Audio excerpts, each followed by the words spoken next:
Here's an Android phone, it's an LG G3, and let's see how to move multiple photos or any other files into another location. So first of all, I will use a file manager. Come here to these 6 dots, okay, and here on the apps tab we have file manager.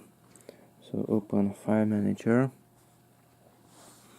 okay, and the file is here on the all files, internal storage, and let's say the camera folder, which is DCIM, and here we have these 3 pictures.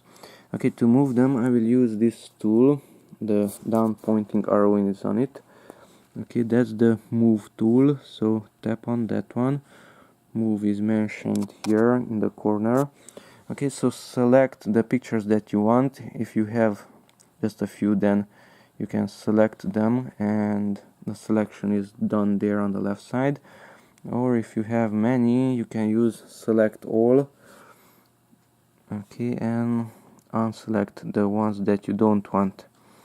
So those 3 pictures are selected, and now tap on move. Now select where to move those 3 pictures. Let's go to the internal storage and whatever, let's select another folder, let's say that one, and OK. And now the pictures were moved into this location. And that's it. Thanks for watching, and bye bye.